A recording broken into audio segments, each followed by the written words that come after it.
دايما بنسمع عن استخدام الخلايا الجذعية في علاج العديد من الأمراض، لكن الجديد هو أن الخلايا الجذعية بيتم استخدامها في عمليات التجميل والليزر وإزالة التجاعيد، ومن المنتظر أن يحقق طفرة في السنوات القادمة.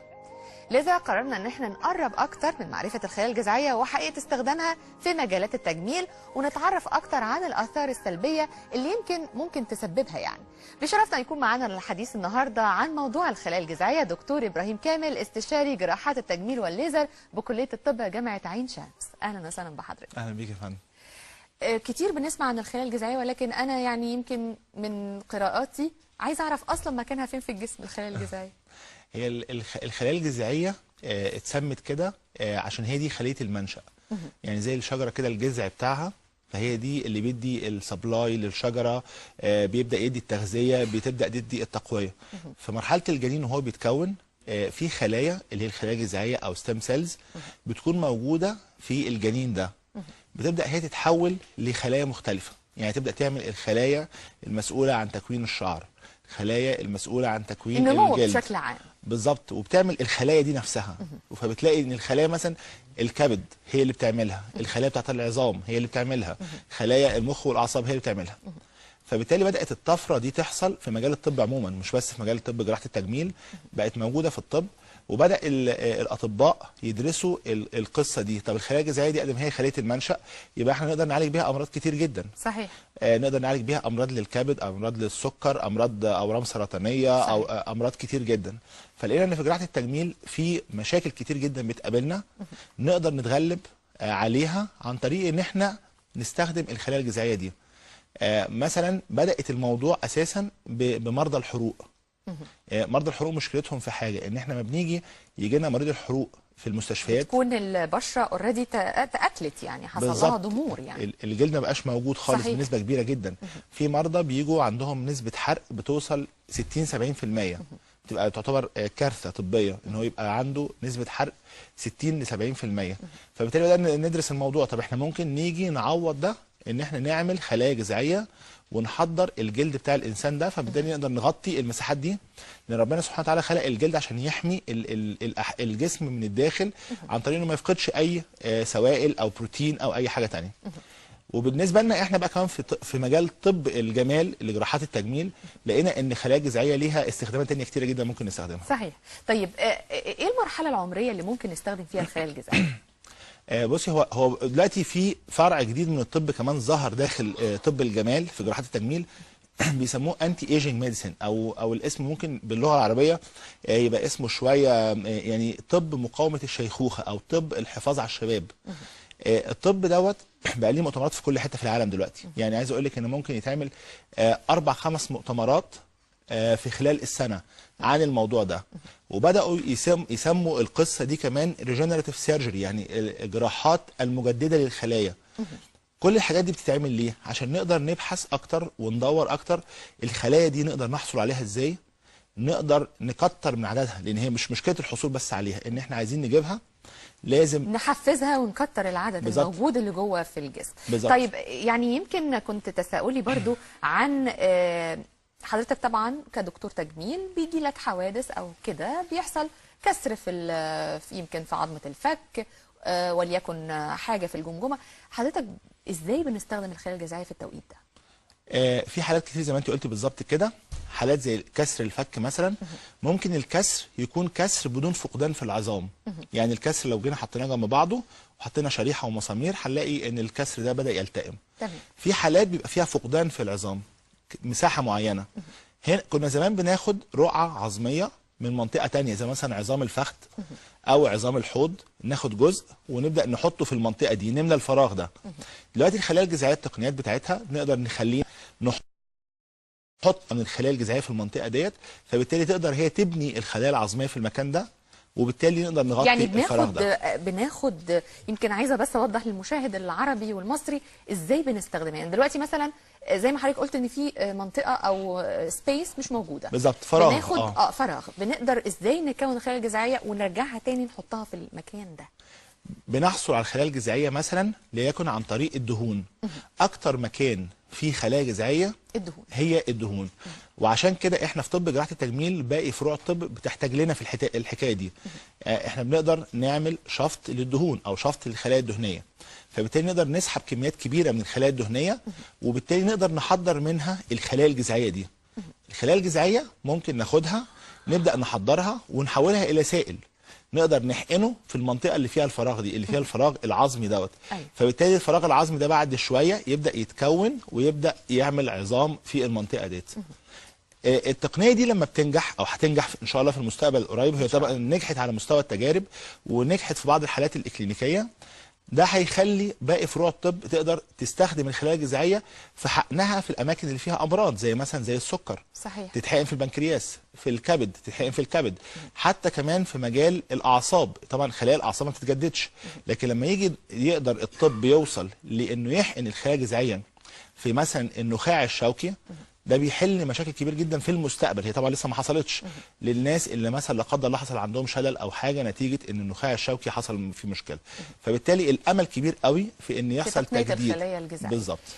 ظهرت امتى التقنيه دي؟ يعني تقريبا موجوده، يمكن انا سمعت عنها من فتره قريبه جدا، ما بالظبط. كانتش كل يعني الاطباء بيعرفوها. لكن هي ظهرت امتى تقريبا؟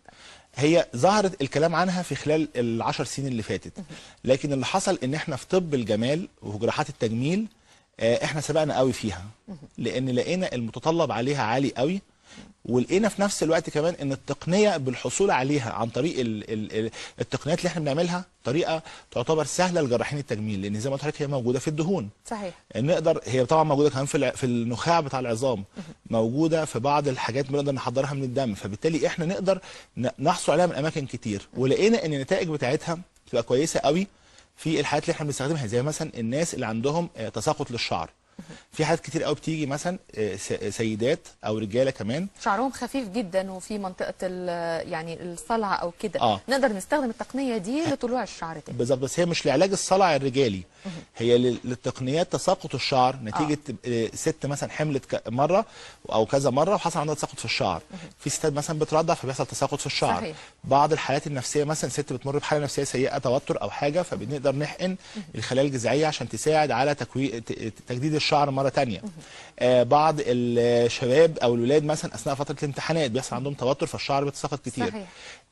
كمان البشره، حته ان احنا نقدر نجدد خلايا الجلد ونقدر نجدد خلايا البشره، علاج الهالات السمراء حوالين العينين. النتائج بتاعه الحقن بالخلايا الجذعيه بتاخد وقت طويل ولا النتائج بنلاقيها فوريه؟ في خلال، يعني هو الكورس بتاع الحقن ممكن نحقن من 4 مرات ل5 مرات الخلايا الجذعيه بالتقنيه اللي احنا بنتكلم عنها، اللي هي التقنيات الحديثه دلوقتي، وتحضيرها في نفس الوقت ما بياخدش وقت غير 2 أو 3، وبعد كده نقدر نحقنها، فبنلاقي النتيجه بتظهر في خلال الشهر اللي بعد العمليه، 3 أسابيع تقريبا بعد الحقن. يعني تعتبر يعني فتره مش نتيجه كبيره. كويسه طبعا. وعايز اقول لك ان نسبه نجاحها بتوصل اب تو 75%، يعني نسبه كبيره جدا طبعا. نسبه كبيره جدا. طيب الشركات، طبعا شركات التجميل اتجهت برضو لقيام بعض الشركات بوضع الخلايا الجذعيه في منتجاتها. بالظبط. ايه حقيقه المنتجات دي؟ هي فعلا بيبقى موجود فيها؟ في فرق كبير بين الخلايا الجذعيه المحضره من جسم الانسان، ودي بتبقى لكل انسان لحالته هو. يعني انا لما باجي مثلا احضر خلايا جذعيه من حد سواء راجل او ست، بسحبها وبحضرها له هو، ما ينفعش استخدمها لحد تاني. طب إيه ممكن يعني لو حصل كده بيحصل انفكشن مثلا؟ ما ينفعش، لا يعني زي نقل الدم او التهاب يعني. بالظبط. زي حقن الدهون ونقل الدم والحاجات دي كلها، كل انسان لحالته هو. وبالتالي بقت لكل انسان حالته هو. طيب اللي حصل ايه؟ ان بعض شركات التصنيع الدوائي الكبيره بدات تستخدم الخلايا الجذعيه المحضره عن طريق البكتيريا او عن طريق بعض الحيوانات، طبعا ده تصنيع طبي معترف بيه في العالم. بتحضر الخلايا الجذعيه دي وبتستخدمها في صوره محاليل او كريمات، وبدات تنزل الاسواق الطبيه، الصيدليات، فبالتالي بدا يبقى عليها اقبال.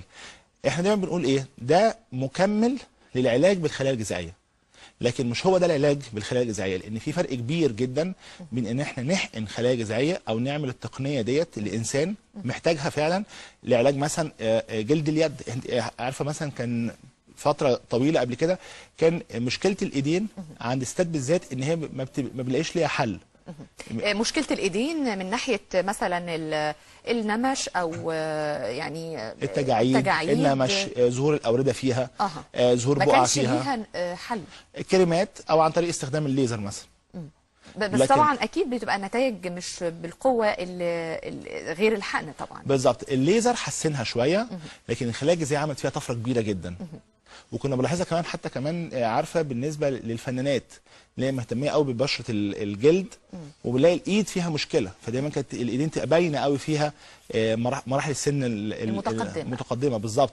فبالتالي الخلايا الجذعيه هنا حسنت جلد اليد قوي.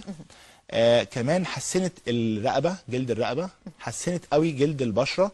فبالتالي زي ما بقول لحضرتك بتبدا تدي الاحساس اللي هو زي ما بقول لحضرتك فكره الريجنراتيف سيرجري او الجراحات المتجدده للخلايا.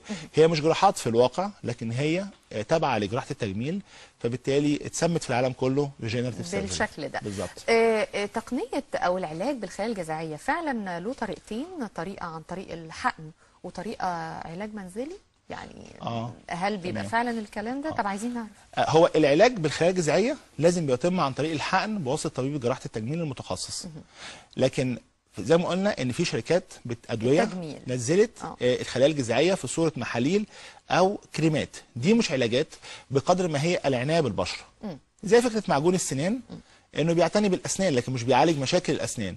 شامبو الشعر بيعتني بالشعر لكن مش بيعالج مشاكل الشعر. صحيح. نفس القصه الخلايا الجذعيه اللي موجوده في الصيدليات او الموجوده في صوره ادويه، هي بتعتني بالجلد، بتعتني بالشعر، لكن مش بتعالج المشاكل اللي موجوده نتيجه تساقط الشعر او عدم نمو الشعر بصوره كويسه، او الفراغات اللي بتحصل في الشعر، او بيعالج مثلا الهات السمراء، او بتعالج البشره، او بتعمل حاجه زي كده. فهي بتدي نوع من انواع الترطيب، بتدي نوع من انواع استكمال للعلاج اللي بيتعمل في الاماكن المخصصه للعلاج بالصوره ديت. هل في اماكن للخلايا الجذعيه بتكون يعني نتيجتها اعلى من اماكن تانية، زي مثلا زي ما قلت لحضرتك في الجراحات مثلا لو الفك بتبقى النتيجه بتاعته اقوى مثلا لو في علاج الحروق؟ يعني هل الخلايا الجذعيه قدرتها على العلاج تحويلها لخلايا معينه اسرع من حاجه ثانيه؟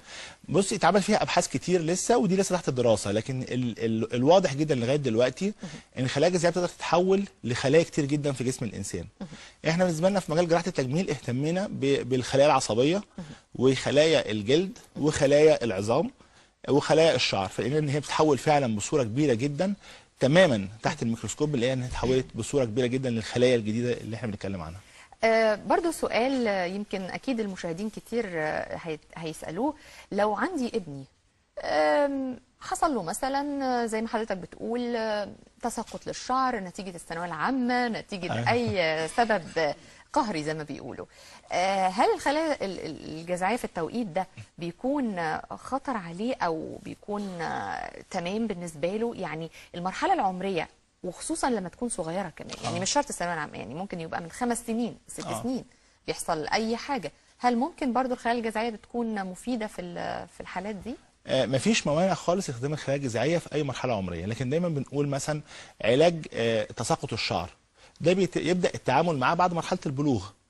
علاج مشاكل البشره برضو نفس القصه، لكن ما ينفعش مثلا نتعامل معاها في طفل، لان الطفل لسه في مرحله النمو، وبالتالي بيبقى ليه وسائل علاج ثانيه مختلفه في مرحله الطفوله. صحيح. لكن بعد مرحله البلوغ بنقدر نتدخل طبيا وتجميليا ازاي نقدر نحقن الخلايا الجذعيه او اي وسيله علاجيه ثانيه اخرى بحيث الجلد يستفيد منها او الشعر يستفيد منها. صحيح صحيح. طيب دكتور ابراهيم كامل، اخر سؤال، ويمكن برضو زي ما قلت لحضرتك احنا نفسنا نقعد اكتر وقت، لكن طبعا الوقت هو يعني مخلينا مش قادرين نتكلم كتير، لكن عايز اسال حضرتك السنوات القادمه في تقنيه الخلايا الجذعيه في مفاجآت فيها؟ فعلا ده حقيقي، ده هيحصل ان شاء الله مفاجآت كبيره جدا في الفتره اللي جايه القريبه كمان، ان احنا كان لسه عندنا مؤتمر في كليه الطب جامعه عين شمس عن الخلايا الجذعيه والريجنراتيف سيرجري، ازاي نقدر يحصل تجديد للخلايا ديت. كان زمان الكلام ده كان مبهم، وكانت الناس كتير جدا بتستغرب هل ده ممكن يحصل ولا لا، لكن دلوقتي في وقتنا ده احنا بنقول ممكن في القريب العاجل نقدر في مفاجآت كتير ممكن تحصل، احنا حتى كمان لسه مش متخيلين ايه اللي ممكن يحصل، فبالتالي ده منتظر قريب ان شاء الله. ان شاء الله. بنشكرك دكتور ابراهيم كامل، استشاري جراحات التجميل والليزر بكليه الطب جامعه عين شمس، واكيد طبعا هيكون لنا لقاءات ثانيه في مواضيع مهمه جدا، وخصوصا الخلايا الجذعيه اللي اكيد شغله بال مصر والعالم العربي. بنشكرك جدا. يا فندم، شكرا، صباح الخير. صباح الفل.